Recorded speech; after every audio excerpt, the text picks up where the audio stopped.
From the prior appearance of that shadowy figure, who is similar to the Black Organization's boss up until now, Detective Conan has launched 2 very important main storyline chapters, and then announced a 5-week hiatus.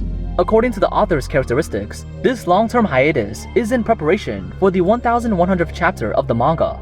All the mysteries are practically connected together, and are just missing the last key, which appeared in anime episode 341, those last 2 tapes within the bag. A foreshadowing that had been hidden for 20 years, breaking Karasuno Aranya's 19-year record. Aren't you just amazing, Ayama? Anyway, back to manga chapter 1090. The speculation about the true identity of the shadowy figure is not only as the boss of the Black Organization, but also as a mysterious figure with only one name, Hanada Koji's father, Hanada Yasuharu, who has only appeared in Shukichi's marriage registration. The suspicions about him can be roughly divided into 2 aspects. The first is clothing. Karasuno Aranya's style is based more on the West, wearing a suit and living in a gold mansion. This latest shadowy figure's clothing is obviously different from the West. It's that traditional Japanese clothing called a wafuku. In the main storyline of Detective Conan, the family that wears wafukus most often is the Hanada family. The second aspect is the contempt the mysterious shadowy figure has for Japanese police, even with a hateful tone. I get what you mean. Those romantic investigation teams in Tokyo are indeed quite useless. But this is Kyoto, and the police here do have some skill. Apart from the members of those criminal organizations, the person most likely to say those words are Hanada Yasuharu, who began to be a little dissatisfied with the police when his son was killed and they couldn't find the murderer. Combined with the fact that he seems to know some behind-the-scenes information about Hanada Koji's case, and the detail that the man who took the shogi piece was the murderer, there's a good chance that he himself will search without the help of the police. This possibility crumbles apart after the release of the 1094th case of the manga. This chapter basically confirmed the equation that the mysterious shadowy figure is equal to Karasuno Aranya. Of course, there are still many uncertainties.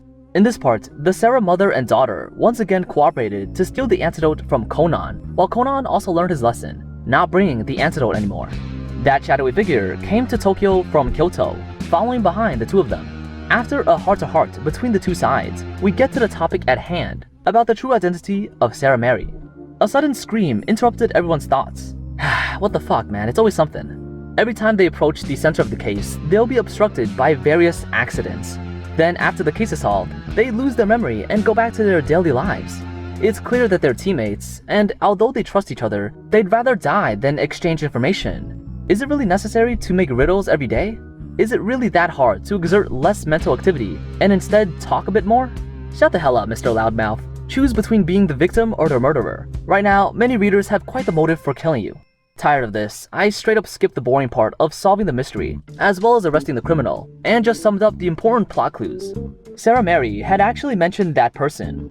After the mother-daughter duo returned to Japan, they received a request for help from someone, and they kept moving around the hotel.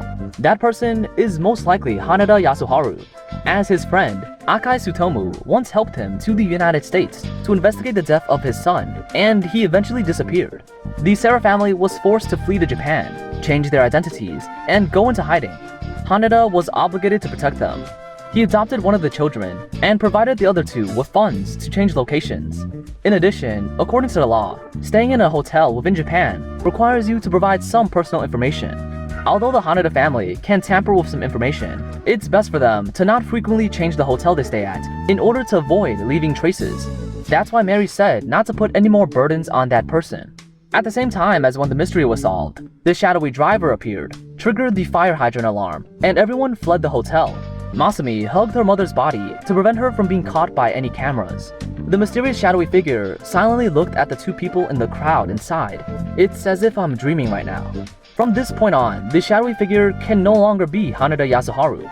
On one hand, helping Mary hide traces, while on the other hand, also leading Mary out to increase the risk of her exposure, just to see her appearance, as well as seeming to have a pleased sigh.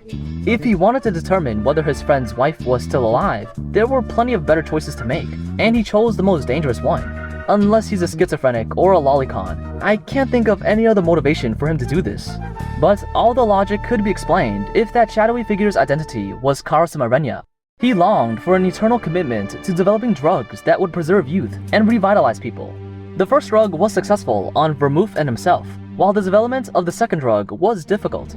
So he began to treat all human beings as experimental subjects, made a list of victims from the Aptx 4869 drug, and required that all members of the organization use this drug to kill the subjects as much as possible, as well as closely determine the subject's survival status.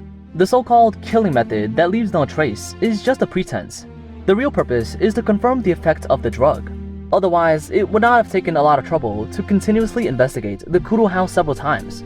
Although a total of 4 people have been successfully revitalized through that drug, to the organization, Kuro Shinichi's death has been confirmed. Sherry, in her original appearance, was killed by Bourbon. Generic hid his footprints while his memory was lost, then got adopted by a family, and only Mary's whereabouts were unknown.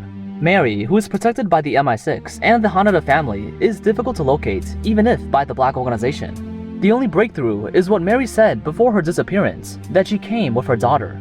So, the Black Organization began investigating the existence of Masumi, Sarah Mary's daughter. I believe viewers who have watched the Bourbon arc know that members of the organization have a soft spot for TV news, and could identify a man that looked like Akai Shuichi among the many bank robbery victims. It's easy to pinpoint the location of a high school girl who was caught on TV at the murder scene near Kiyomizu-dera. This could explain why that mysterious shadowy figure appeared on the streets of Kyoto first, combined with the fact that Sarah Masumi attended a high school in Tokyo without changing her mother's last name. It's no surprise that Karasume Renya could lock in this mother and daughter's position, triggering the alarm to clearly see Mary as a child and sigh like he's dreaming.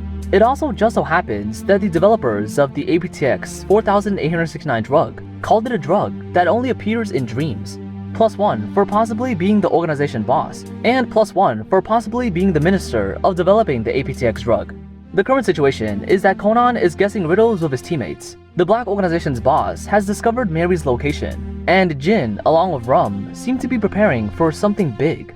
Their specific purpose is unknown, possibly a purge of undercover agents within the organization, removal of Mori Kogoro, who's Sherry's potential helper, or perhaps action against Mary. In any case, it's getting very close to the second climax of the Rum arc, or maybe the reveal of the Hanada Koji incident. Entering the next chapters of 1097 to 1099, the hotel bomb incident connected to the previous chapter had become a hot topic on the internet, but both personal video and hotel surveillance had been restricted. It's most likely that the MI6, Black Organization, or Hanada family put pressure on the TV station. As always, daily life continued. The detective boys were discussing whether or not to go to the beach this holiday. Wakasarumi said that she'd volunteer to drive them there, asking Haibara if she'd come. Conan pondered her motives, and Haibara agreed without hesitation. Just in case, he let Akai Shuichi go with him, disguised as Okiya Subaru. This time, accompanied by Wakasa, Haibara was not at all afraid of Okiya Subaru, as she played on the water with one of the other children, while Conan seemed worried. 2 strangely dressed adults test each other under an umbrella. Isn't it hot in that kind of clothing, or are you covering up some scars or marks on your skin? The same can be said for you, wearing a turtleneck at a beach while your arms are sweating, but your face isn't. Perhaps underneath that skin, you're drenched in sweat. 2 evenly matched opponents face off here. Okiya's personality reminded Wakasa of a strong, flexible, and dependable man. Of course it will. Aren't all male protagonists in Japanese anime like this? In addition, she calls Haibara the daughter of the woman who ruined her life, and is very interested in Haibara's knowledge of drugs. Haibara disapproves, but Conan hurries to cover for her. At the end of the case, a group of punks came to trouble them, and Okiya Subaru used Jeet Kune Do to stall enough time for Wakasa to hide with the kids. Looking at his back, another man appeared in Wakasa's mind, Akai Tsutomu, the man with the most comprehensive strength within the Akai family, and what he had said to her. In her memory, she seemed to be chased while being injured by someone, when Akai Tsutomu covered her, telling her to retreat, and called the enemy a monster that only he can deal with. Haibara took her hand and ran, whereas Wakasa blocked the entrance as she did last time, and defeated the rest of the punks by herself, still using childish excuses to comfort the children. The whole chapter ends like this. It is clear that the author intends to make a connection between the Miyano couple and Hanada Koji's death, with Wakasarumi being the bridge. They all died 17 years ago. The cause of death and the culprit are unknown, with the key information being hidden in those tapes. It's not normal that Haibara, with her personality, who's hypersensitive to maliciousness, can put so much trust in a teacher whose identity is unknown. She may have learned some information from her parents. On the beach, Wakasa looked like she was full of hatred when calling her the daughter of the woman who ruined her life. But let's not forget that Akai Shuichi, who is next to her, also addressed his deceased girlfriend Miyano Akemi in an evil tone in his first appearances. The positioning of these two people is basically symmetrical, so the person that ruined her life should be understood from a positive sense.